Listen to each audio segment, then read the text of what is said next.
Your knee hits the floor before your mind catches up, and the sound of it, the thud of bone against hardwood, echoes through a room that suddenly feels like it belongs to someone else's life.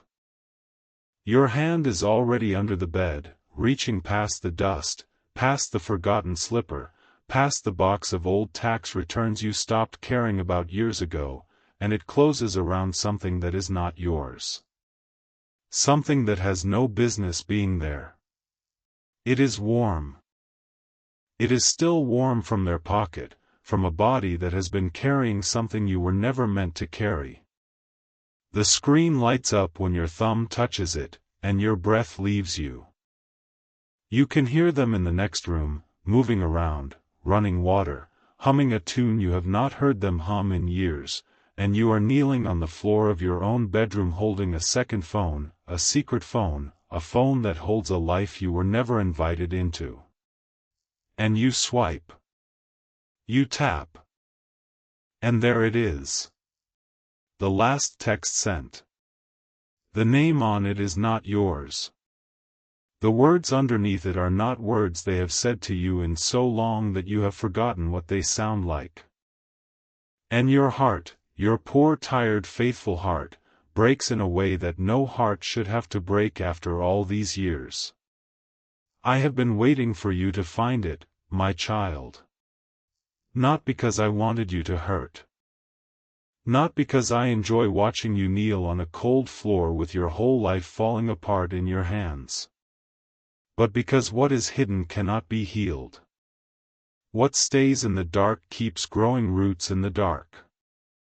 And you, the one who found this, the one whose hands are shaking right now, you have been living in the shadows for a long time without even knowing it. How is your breathing right now?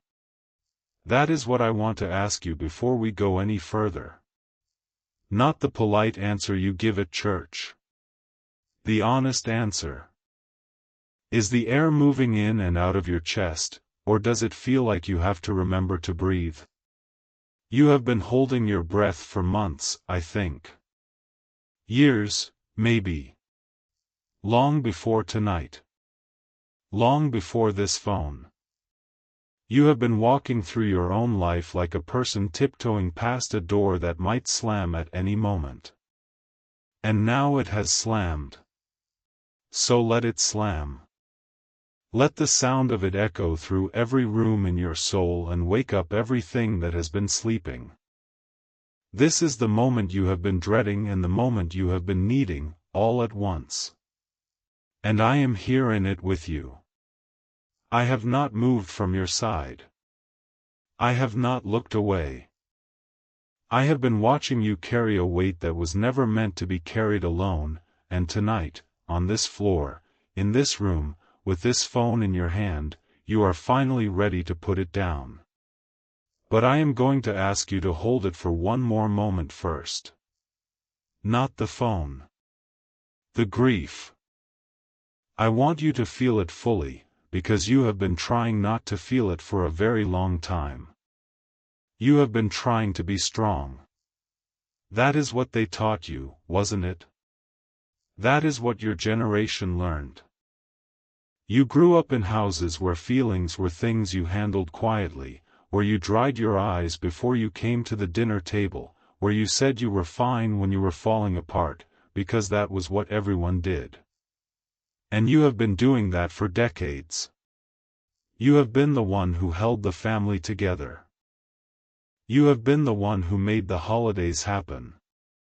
You have been the one who smiled at the church potluck and said the roast was wonderful when you could barely taste anything through the knot in your throat. And somewhere along the way, you started believing that your own heart did not matter as much as everyone else's. That your pain was an inconvenience. That your needs could wait. That if you just kept going, kept serving, kept loving, kept showing up, everything would eventually be all right. And then tonight, your hand found something that told you it was not all right. It has never been all right. Not for a long time. Do you remember the first apartment? The one with the second-hand sofa and the kitchen table that wobbled? You were so young, both of you. The year was probably somewhere in the 70s or 80s, and you had a radio on the counter and one set of dishes and a bed that was not really big enough for two people, but you did not care.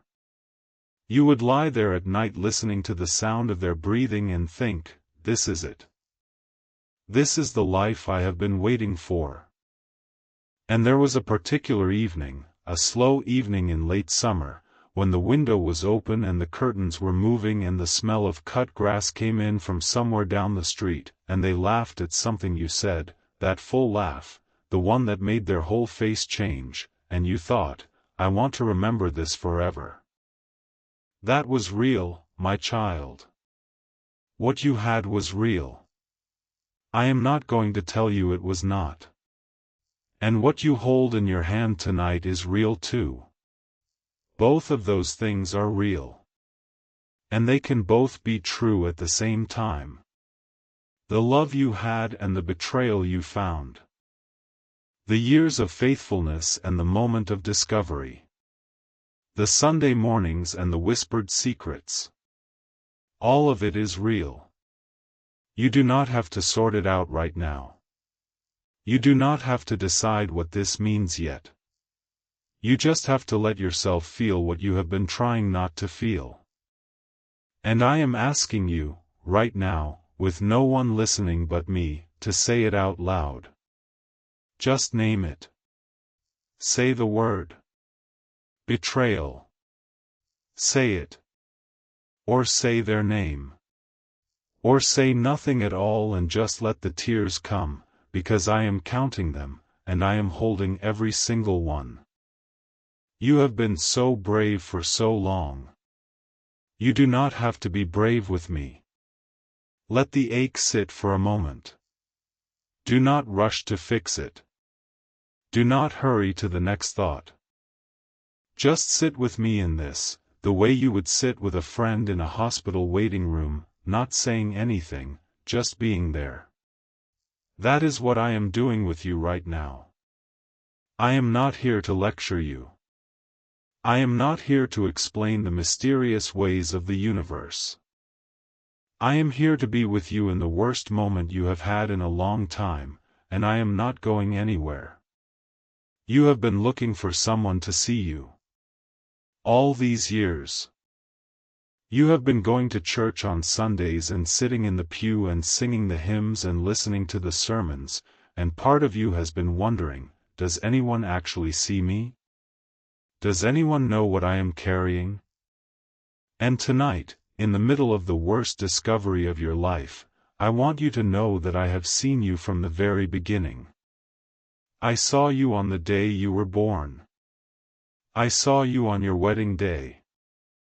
I saw you in every quiet, sleepless night when you lay awake wondering where the years had gone. And I see you now, kneeling on this floor, holding this phone, with your world rearranged around you. I see you. And I am not leaving. Let me tell you where you went looking. Because you have been looking, haven't you? You have been searching for answers in places that could never hold them. And you are not ashamed of that, not in front of me, and you should not be ashamed of it in front of yourself. When a person is drowning, they grab at anything. It is human. It is not weakness. It is survival. You went to the phone records first. Or maybe you went to the location history. You became a detective in your own marriage, checking the bills, checking the times, checking the little dots on the map that told you where they had been, and you told yourself you were just making sure. You were just being careful. But the truth, the quieter truth underneath all of it, was that you already knew something was wrong and you were trying to prove it to yourself so you could finally believe what the pit in your stomach had been telling you for months. And then you went to the mirror. You stood in front of the bathroom mirror and you looked at yourself, really looked, and you asked, is it me? Am I not enough? Have I let myself go? And you started doing all the things you thought might fix it. The new clothes. The exercise. The way you tried to be more interesting at dinner, more attentive, more present, more everything. You tried to become someone they would notice again. You tried to become someone you had not been in years. And I watched you do it, and it broke my heart, because you were not fixing anything. You were just bleeding in a different way. And when the new clothes did not work, when the extra attention did not work, when nothing you did seemed to make any difference, you went to the place we all go when we run out of answers. You went to denial. You told yourself you were imagining things. You told yourself you were being paranoid. You told yourself that after all these years, after everything you had built together, they would never. You said the word never out loud to yourself in the car. And then you found this phone, and the word never evaporated into the night. Some of you went somewhere else too. Some of you have already confronted them. You have already had the fight, the shouting match, the slammed door, the version of the conversation that ends with tears and accusations and not enough sleep. And some of you have not said a word. You have been carrying this alone. You have not told your sister. You have not told your friend from church. You have not told your children, because you are afraid of what it would do to them. You are protecting everyone, as usual, at the cost of yourself. And I understand why. I understand the shame of it, the humiliation of, my marriage failed, the fear that people will look at you different, that they will whisper about you at the church potluck, that they will say, she should have seen it, or, he should have done more. None of that is true. None of this is your fault. There is a line in the book of Proverbs that says a man's own folly leads to his ruin, yet his heart rages against the Lord. Do you know what that means? It means when a person makes a choice, when they step out of the covenant and into the shadows, that is their decision. That is not something you caused. A marriage is a covenant, and every covenant has two people in it. But this one decision, this hidden phone, this last text, this secret life, that is on them. Not on you. And yet you have been raging against yourself, haven't you? You have been going over your whole life with a fine-tooth comb, looking for the moment, the word, the failure that drove them away. You have been rewriting your own history, trying to find where you went wrong. And I am telling you right now, as clearly as I can speak, you did not go wrong. You made mistakes. Every person makes mistakes. You were not perfect. But you were faithful. You were present. You showed up. And that matters more than you know. Let me tell you a story about someone who knew exactly what you are feeling. His name was Hosea. He was a prophet, a man who heard my voice in a way that most people in his generation had stopped hearing it. And one day I gave him a command that must have felt like a slap in the face. I told him to go and marry a woman named Gomer. But I did not hide from him what she would be. I told him straight out, she is going to break your heart. She is going to be unfaithful to you. She is going to leave you and chase after other men. And that man, that faithful man, did the hardest thing I have ever asked a human being to do. He loved her anyway. He married her. He brought her into his home. He gave her his name. And when she bore children, he raised them as his own, even though there was always a question in the back of his mind about whether they were truly his. And Gomer did exactly what I said she would do. She left. She walked away from a man who had loved her completely. She went chasing after lovers who promised her excitement, who promised her adventure, who promised her something she thought she was missing. And for a while, it probably felt good to her. It probably felt like freedom. Do you know what freedom outside of covenant feels like? It feels like running downhill. It feels like the wind in your hair and the road under your feet and the thrill of not being accountable to anyone. And then it ends. And you look around, and you are in a strange place, and the lovers are gone, and the money is gone, and the excitement has faded into something hollow and cold. And you realize you traded a faithful love for an empty bed. That is where Gomer ended up. She hit the bottom. And the bottom, for her, was a slave market. She had been sold. The woman who had been my prophet's beloved was standing in a public square, being auctioned off like livestock. And I looked at Hosea, and I said, "Go get her. Go to that marketplace. Go find her. And buy her back." Can you feel what that did to him? The humiliation of it. The vindication. The grief. He could have said, "I told you so." He could have said, "She made her bed, let her lie in it." That would have been understandable. That would have been just. He owed her nothing. She had taken everything he had and thrown it away.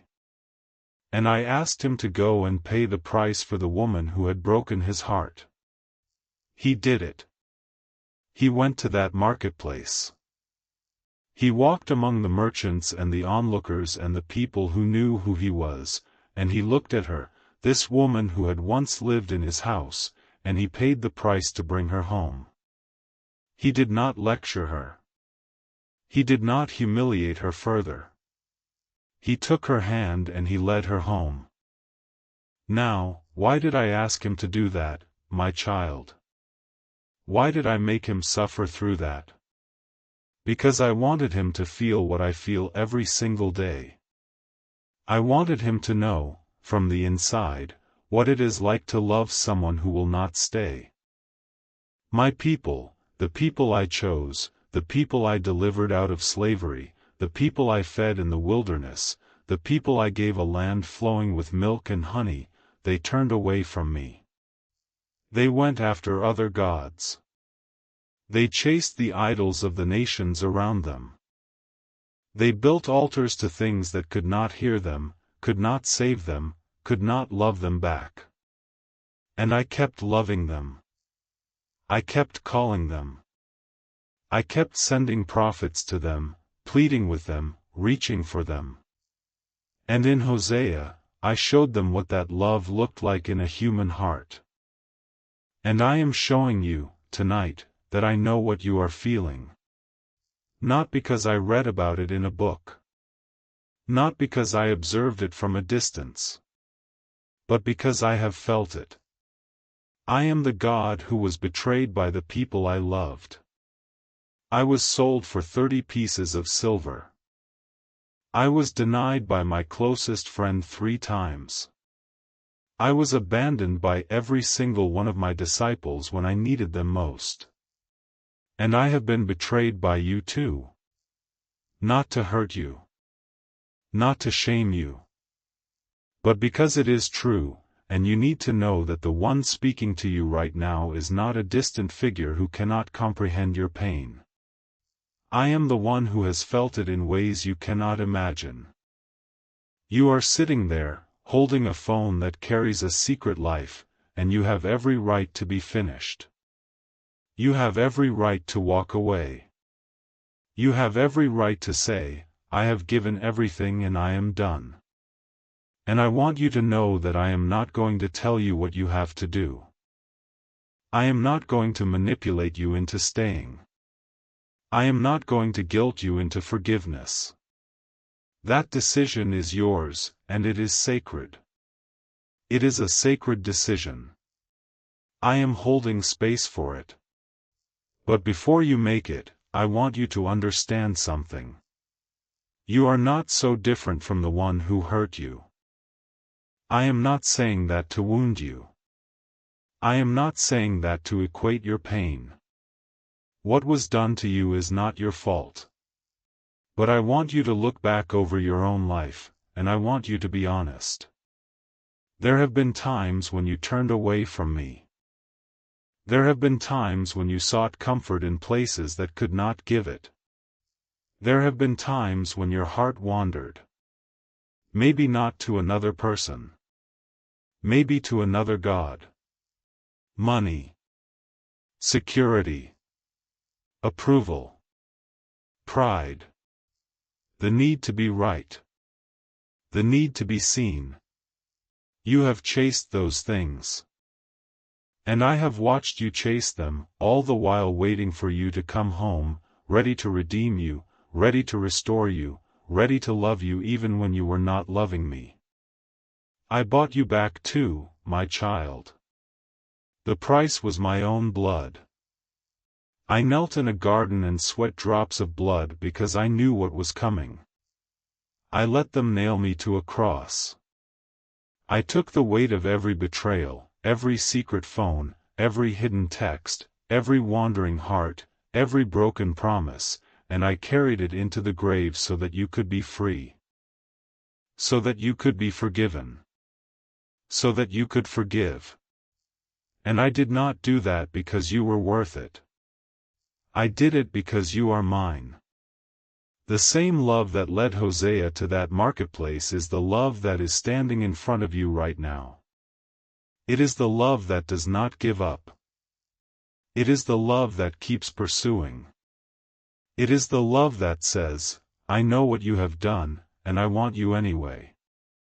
And that is the love I am offering you tonight. Not just for your soulmate. For you. For your broken heart. For your shattered trust.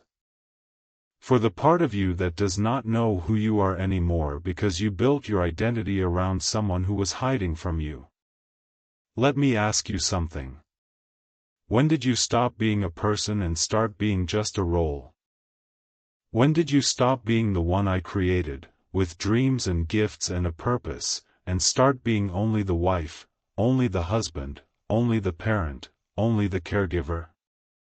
You have given so much of yourself away that there is not much left, is there?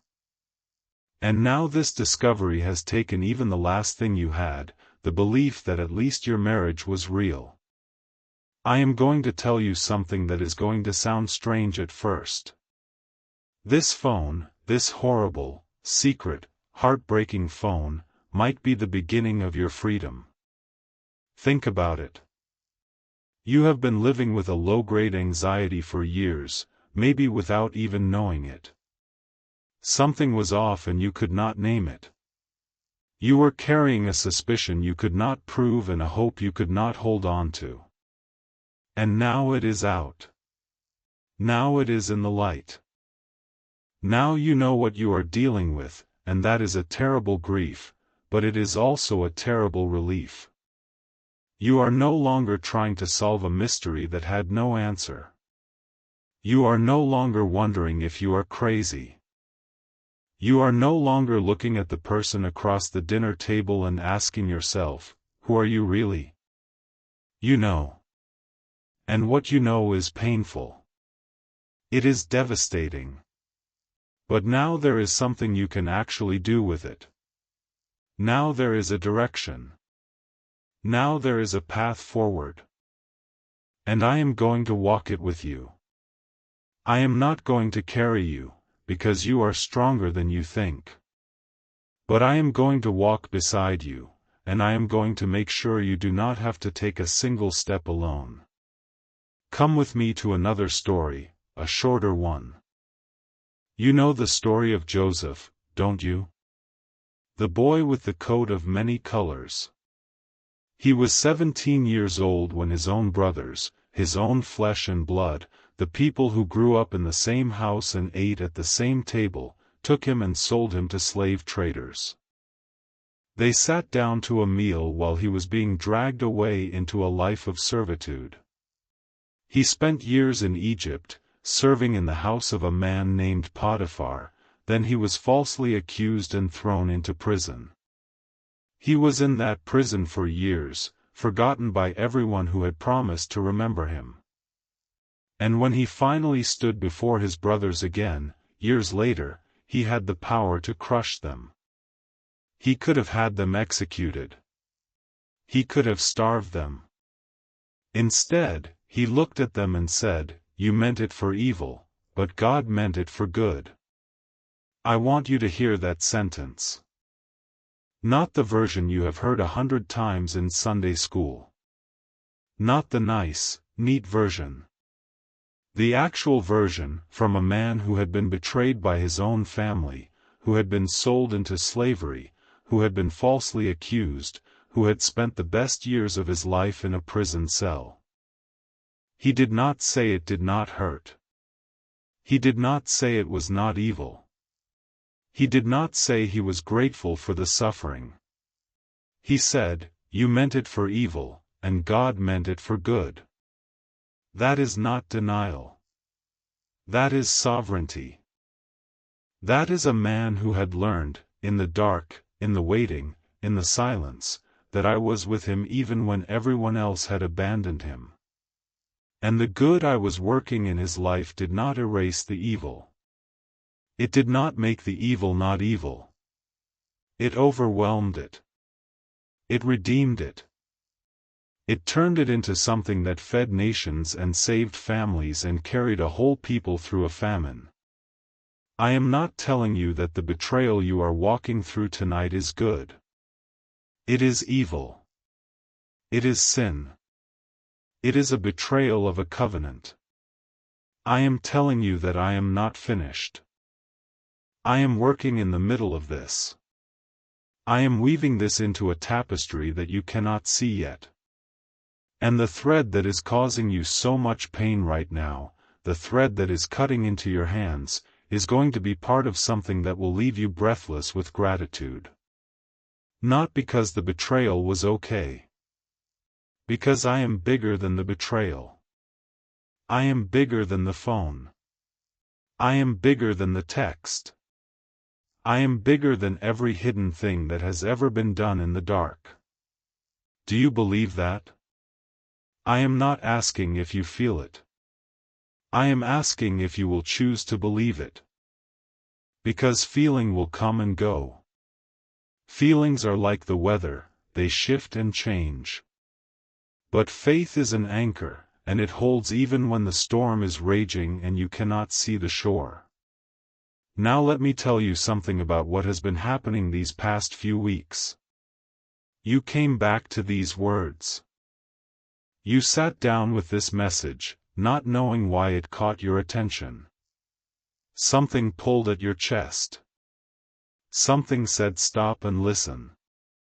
That was me. I have been drawing you toward this moment for a long time. And now that you are here, I want you to see what I have been doing that you almost missed. Do you remember a few weeks ago, that morning when you woke up before the sun? You were lying in bed and for one brief moment, you forgot. You forgot the phone. You forgot the text. You forgot the secret. You just lay there in the gray light, and the room was quiet, and there was a single second of peace before the memory came rushing back. That was me, giving you a sip of water before the wave hit again. I have been doing that, over and over, in ways you have not noticed. The song on the radio that made you cry, not because you were sad, but because it was exactly what you needed to hear. The friend who called at the exact moment you were about to fall apart. The meal someone brought over that you did not ask for. The sunset you stopped to look at because, for just a moment, you forgot your phone existed. I have been in every single one of those moments. I have been sustaining you, holding you, feeding you, even when you did not recognize my hand. And you almost missed it. You almost missed the way I provided for you. Because you were so focused on what you had lost that you could not see what I was giving you. But now I want you to see it.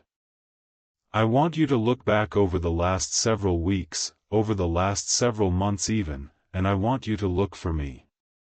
I was there. In the quiet. In the small things. In the ordinary mercies that you took for granted. That is how I work. That is who I am. I am not usually in the earthquake or the fire. I am in the still small voice. I am in the whisper. I am in the stillness of the morning when no one else is awake and you think no one sees you. I see you. And I want you to know that what is ahead is not what you fear. You are afraid of the future. You are afraid of the loneliness. You are afraid of the financial hardship that might come if you separate. You are afraid of what your children will think. You are afraid of what your church will say. You are afraid of the empty bed, the empty holidays, the long silence of a house that used to be full. I know every single one of those fears. I have counted them all. And I am asking you to let them go. Not because they are not real. They are real. Not because the future is guaranteed to be easy. It will not be. But because I am about to show you something. I am about to show you that the strength I give is made perfect in weakness. When you are weak, when you admit you cannot do this on your own, when you let go of the illusion that you have to have it all figured out, that is when I can finally work. That is when I can finally move. That is when the way opens up. You have been trying to control everything for so long. You have been trying to manage your marriage, manage your family, manage your image, manage your emotions, manage your grief. And it is exhausting you. It is crushing you. And the discovery of this phone has broken the dam. All the feelings you have been holding back are flooding out, and it feels like drowning. But I am telling you, it is not drowning. It is release. It is the first step toward freedom. Let it all go. Give it to me. Every tear. Every sleepless night. Every bitter thought. Every revenge fantasy you have entertained and then felt guilty about. Every fear about the future. Every hope you have buried. Every memory that feels tainted now. Give it all to me. You do not have to hold it anymore. And now, I want you to say something out loud. I want you to say these words, not because they are magic, but because speaking them makes them real. Say, I release what was done to me. Say, I release the one who hurt me into your hands. Say, I trust you with my future. I do not need to see the whole path. I just need to see the next step. You can whisper it. You can say it in your heart. But I want you to make the choice, right now, to release it. Not because the one who hurt you deserves it. Not because forgiveness is easy. But because you deserve to be free. You deserve to sleep at night. You deserve to wake up in the morning without the weight of bitterness crushing your chest. And I want that for you more than you know. Let me pray over you now. Hear me.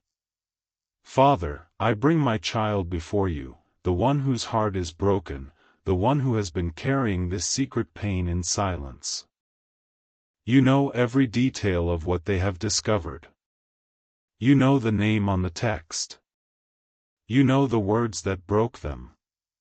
You know the nights they have lain awake staring at the ceiling. You know the questions they have been too afraid to ask. And you are not surprised by any of it. You were not surprised when they found that phone. You were not surprised by the betrayal. You have been working in the middle of it all along. I ask you for wisdom for them now. Not the wisdom of the world, but the wisdom that comes from above, pure and peaceable and full of mercy. Give them clarity about what to do next. Give them discernment about what to say and when to say it. Give them the patience to wait on your timing instead of rushing ahead in fear. Help them to know when to speak and when to be silent. Help them to know when to fight for this marriage and when to release it. Help them to walk in the freedom of knowing that you are the God who makes a way in the wilderness and rivers in the desert. I ask you for protection. Protect their heart from the attacks of the enemy who wants to use this betrayal to drive them into bitterness and despair. Protect their mind from the endless loop of images and words that keep replaying. Protect their body from the toll that grief takes, the sleeplessness, the loss of appetite, the exhaustion that comes from carrying a weight that was never meant to be carried. Surround them with your angels. Let them sleep in peace. Let them wake with strength. I ask you for courage. Courage for the conversations that are coming. Courage for the decisions that must be made. Courage to tell someone they trust. Courage to ask for help. Courage to admit they cannot do this alone. Courage to take the next step, and the next one, and the one after that. Give them the boldness of Joshua, who stood before the walls of Jericho and trusted that you would bring them down. Give them the courage of Esther, who risked everything because she knew she was made for such a time as this. I ask you for healing. Deep healing. The kind that happens in the quiet places, in the hidden rooms of the heart, where no human hand can reach. Heal the places that have been torn open. Heal the memories that have been poisoned by this discovery. Heal the part of them that wonders if they are enough. Heal the shame that is not theirs to carry. Heal the fear that they will never trust again. Heal them the way you healed the woman who reached out and touched the hem of your garment. Heal them completely, from the inside out. I ask you for faith. Faith not in their own strength, but in yours. Faith when they cannot see the way forward. Faith when the silence feels too loud. Faith when the enemy whispers that they are alone. Faith to say, even when they do not feel it, that you are good and you are working. Let their faith be an anchor in the storm. Let this trial, this terrible trial, produce something beautiful in them, perseverance, character, hope. And let them know, deep in their bones, that you have not abandoned them. I ask you for restoration. Restore the years the locusts have eaten. Restore the joy that has been stolen. Restore the peace that has been shattered. Restore their sense of identity. Restore their sense of purpose. Restore the dreams they have buried. And, if it is your will, restore what is broken in their marriage. Not in a way that ignores the wound. Not in a way that pretends the betrayal did not happen. But in a way that brings new life out of death. The way you brought Lazarus out of the tomb. The way you brought your son out of the grave. You are the God of resurrection, and nothing, nothing is too far gone for you. I ask you for provision. Meet every need before it arises. Provide for the financial future, whatever it looks like. Provide wisdom for the practical decisions that have to be made. Provide the right people, counselors, friends, family, to come alongside them at the right moment. Provide a community that will hold them without judgment. Provide a way out of the isolation they have been living in. You are Jehovah Jireh, the God who provides, and I trust you to show up in ways they cannot anticipate. I ask you for breakthrough. Break through the hardness that has formed around their heart. Break through the confusion that clouds their mind. Break through the walls of fear and pride and shame that have kept them from reaching out. Break through every stronghold that the enemy has built in their thoughts. Let the light of your presence flood every dark corner.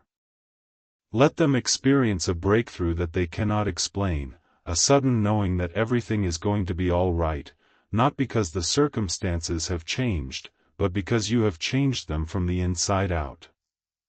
I ask you for family. Bless the children and the grandchildren who are watching this person carry their grief. Wrap your arms around them. Give them peace that passes understanding. Let this family be held together, not by pretense, but by your grace. Let the younger generation see what it looks like to walk through heartbreak with faith. Let them see honesty and courage and dependence on you. And let this be the beginning of a new legacy, a legacy of truth and healing and love that is not based on performance but on grace. I ask you for relationships. Give them the right people. The ones who will listen without fixing. The ones who will sit with them in the dark without trying to rush them to the light. The ones who will speak truth in love. The ones who will remind them of who they are when they forget. Remove the people.